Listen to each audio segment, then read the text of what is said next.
Excuse me.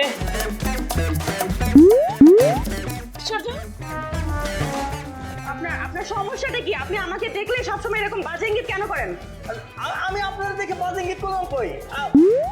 আবারও আপনি এরকম বাজে ইঙ্গিত করতেছেন, আবার বলেন বাজে ইঙ্গিত কিভাবে করলেন?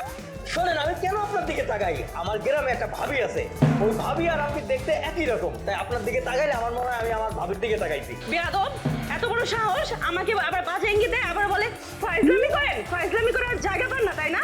আমাকে দেখলে আপনি ভাবিকে দেখতে পারেন, ফাইজলামি করার জায়গা পান না। দাঁড়ান, আপনার কথা আমি আমার হাজবেন্ডকে বলে আপনার হাড্ডিগুলি ভেঙে দেবো। এই শোনেন, আপনি অনেকক্ষণ ধরে আমার অনেক বাজে বাজে কথা বলতেছেন, আমার অসভ্য বলতেছেন, বেয়াদব বলতেছেন। আর জানেন আমি কি করি? কি করেন আপনি? আর আপনি কি করেন সেটা জেনে আমি কি করব? আপনি কি করেন? আপনি যা ইচ্ছা তাই করেন।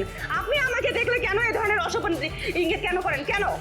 আমি ওয়াশার পানি সাপ্লাই দেই, আমি একজন সাপ্লায়ার।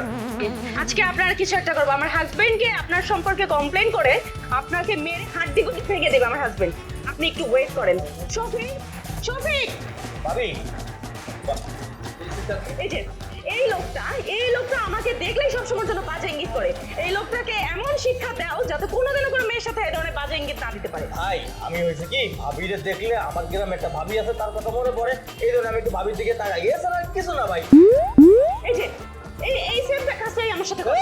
তুই আমার কাছে কেন করিস? ভাই ভাই আমার কথা শোনেন, ভাই আমার কথাটা শোনেন। আমি ভাবির দিকে বাজে ইঙ্গিত কখনো করি না। আমার ছোটবেলায় টাইফয়েড হয়েছিল, বুঝছেন? এরপরে আমার গলাটা এরকম হয়ে গেছে আর কি। শোনো চাঁদনি, এটা ওনার জন্মগত সমস্যা, এটা উনি ইচ্ছা করে করেন।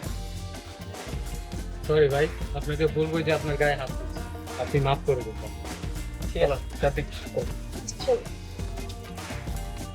আরে আমার কপাল, এইটার কারণে বিয়ে হইতেছে না, আর মানুষের দ্বারা গাড়া নিয়েও গাইতেছি।